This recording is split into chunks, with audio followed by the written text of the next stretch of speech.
Sabe aquela sensação de frustração quando se busca estudar política?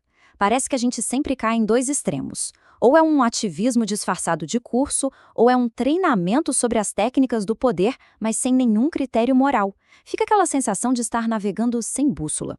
Pois bem, hoje a gente vai analisar uma proposta que busca justamente o contrário: construir essa bússola primeiro, antes de sequer começar a falar sobre o jogo do poder.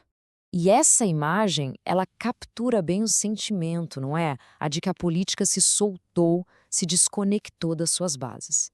É nesse cenário de, como o material que a gente está analisando descreve, dissolução moral, que nasce a necessidade de repensar, não o que se ensina sobre política, mas isso é o fundamental. Como se ensina? Então, vamos mergulhar nisso. A proposta que vamos ver aqui, que é baseada no trabalho do Eduardo Machieto e da Escola da Virtude, parte de um problema central.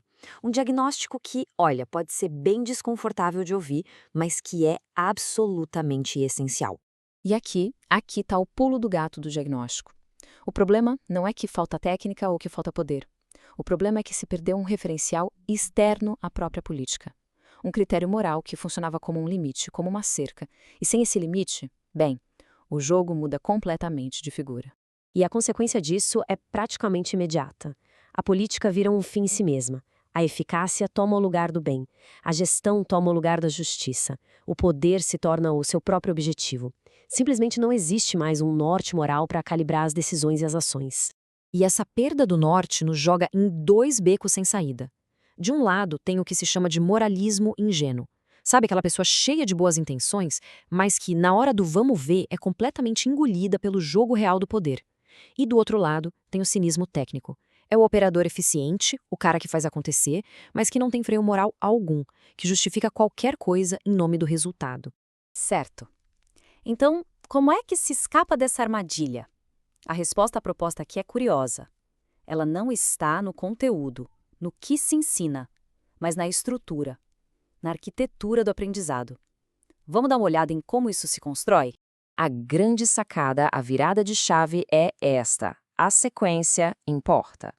Na verdade, segundo essa visão, a sequência é tudo. A ordem que os assuntos são apresentados não é um mero detalhe, ela é a essência do método.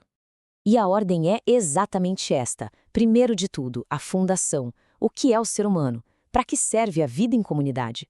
Depois, o limite, onde a política tem que parar, o que ela não tem o poder de resolver. E só então, em terceiro e último lugar, com a base e o limite muito bem firmados, é que se parte para analisar o poder como ele é de fato. A ordem aqui não é por acaso, é totalmente intencional. Essa frase é ótima, né? A ideia de uma vacina moral. A lógica por trás dessa arquitetura toda é exatamente essa. Antes de entregar as ferramentas, antes de mostrar como funcionam as engrenagens da máquina do poder, é preciso construir um sistema imunológico ético. Porque sem isso, o conhecimento da técnica pode virar literalmente uma arma de destruição. E aqui fica clara a diferença fundamental. A maioria dos cursos quer ensinar o que fazer, te dar um manual de instruções. Essa abordagem foca em formar quem vai apertar os botões. O objetivo não é só aprender a agir, mas se tornar o tipo de pessoa que é capaz de agir com retidão, com firmeza moral. A formação do caráter vem muito antes da instrução sobre a ação. E claro, uma estrutura tão diferente, tão deliberada assim, levanta uma questão inevitável, uma tensão que precisa ser resolvida. A pergunta é essa, na lata. Afinal, para que serve tudo isso? É para formar um santo inútil, uma pessoa cheia de princípios, mas que não consegue operar na realidade? Ou o objetivo é o contrário, formar um tirano eficaz, um operador cínico super competente, mas perigoso? A resposta proposta é categórica, vai direto ao ponto, rejeita os dois extremos. Não se trata de escolher entre ser ineficaz e ser um monstro. O objetivo é buscar um terceiro caminho. E que terceiro caminho é esse? É a busca por essa síntese, ser moralmente formado. Quer dizer, ter aquele eixo interior, aquela bússola que não te deixa se perder.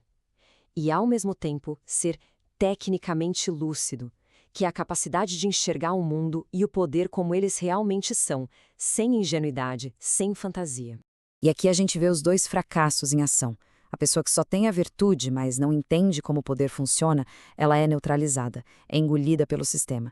Já a pessoa que só domina a técnica, mas não tem virtude, essa se torna uma agente de destruição. A proposta é formar quem consegue navegar nesse campo minado sem se perder.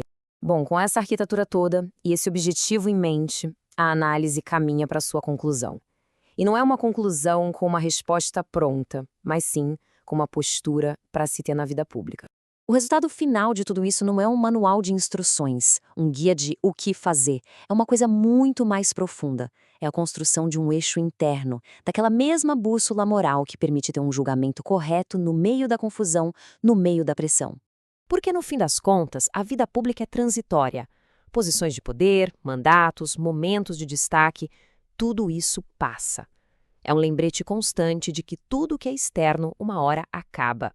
E o que é que fica no final, depois que as luzes se apagam?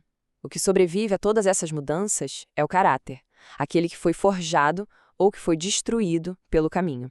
E essa transitoriedade vale para tudo. Os regimes políticos mudam, as crises de hoje não são as de amanhã. Os discursos que hoje parecem verdades absolutas, amanhã serão esquecidos. Por isso que ter uma âncora interna é tão vital. E a formação inteira, no fundo, se resume a essa pergunta.